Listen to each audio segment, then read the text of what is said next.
This is Scott the Fix-It Guy. Today we're dealing with a Kenmore Whirlpool dryer that will not heat up anymore. This is an electric dryer that uses 220 volts, and probably one of the thermal fuses has tripped, or it could be that the heating element has broken. So we're going to remove this lower panel.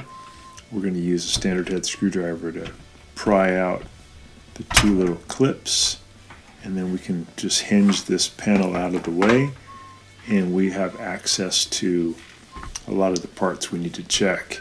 I'm going to pull the filter out of here, and I'm going to remove the filter housing, this ducting.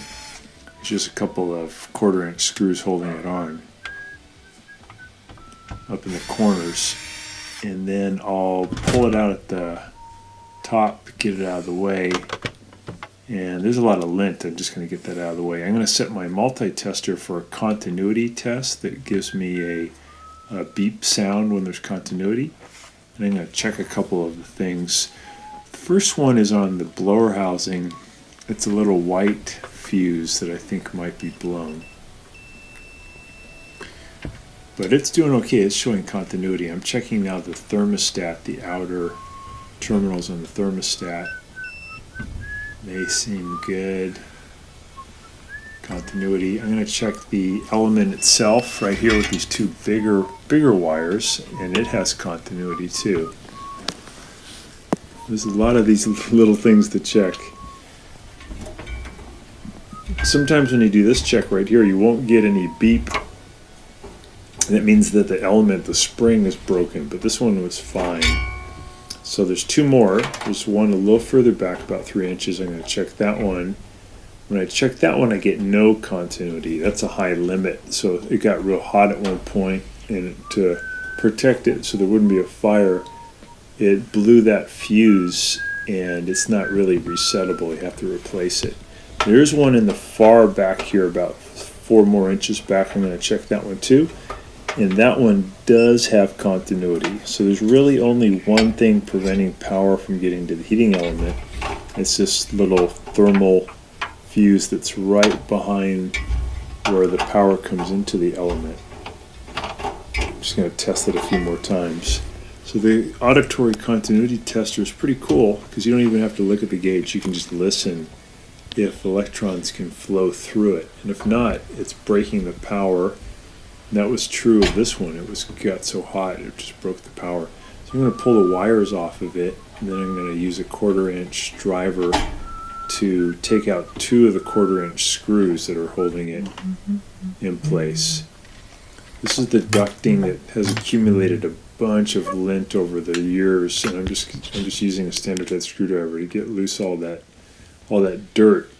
Sometimes if there's a lot of dirt in there, it can make the heat build up. The heat can't escape as readily as it should, and the dryer will overheat. Sometimes the dryer vent tube is obstructed also, either inside the tube or at the outside part where it leaves the house. It's good to check all these things so that if you fix it, it won't have another problem. This is all the lint that was taken out from inside the dryer. It's a lot of stuff. So I'm going to use my 1/4-inch driver with a ratchet to remove these 2 little screws that hold in this high limit.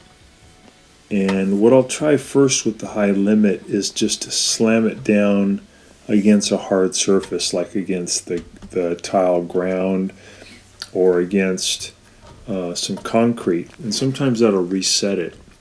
Usually you just have to replace it with a new one.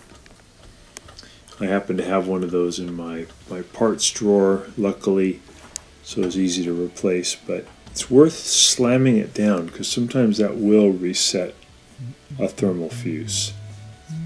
Here's what it looks like. It's pretty cool. It's just designed to blow if it gets too hot. So here's the new one. Wait, is this the new one? No, that's the old one. So no continuity, no digital reading, no beep. I'm going to slam it down, test it again. Nope, it didn't work. Slam it harder. Sometimes that works. Test it again. Nope. I'm going to put in some pliers and slam it down. Test it again. Nope. This has worked before, but I think it just depends on the high limit. Slamming it, no. And it's probably better to replace it with a brand new one when it trips. I think once they trip, they're a little more likely to trip again. So there's the new one. That does have good continuity.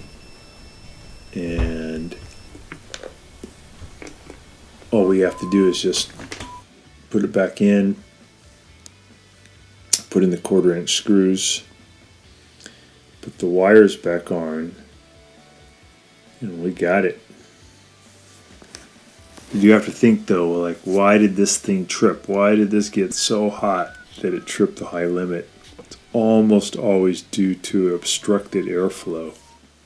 I think this ducting had so much junk in it that that's probably what the cause was, but I would also want to check again the vent tube itself that leaves the dryer, and then where the vent tube leaves the house is often constricted and the heat just can't get out of the machine and it overheats. So we got the ducting back on. We'll put the filter back in.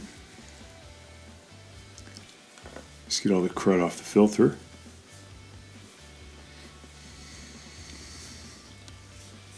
Dryers are all about airflow. If you can get the airflow better, they do great. They use a lot less energy. They don't break down. It's great. So we're going to plug it in with the 220 outlet. Also, a good thing to check with this when you don't have any heat is make sure both breakers for your dryer are in the full on position. So we turn it on. We've got some nice action here. Nice heating of the element, the spring coils. So we are back in business. Put that whole panel back on, and then we get some good heat. Sometimes it's the element, but more often it's those thermal fuses or high limits that you just have to replace. So I hope this has helped you, and please subscribe to our channel when you get a chance.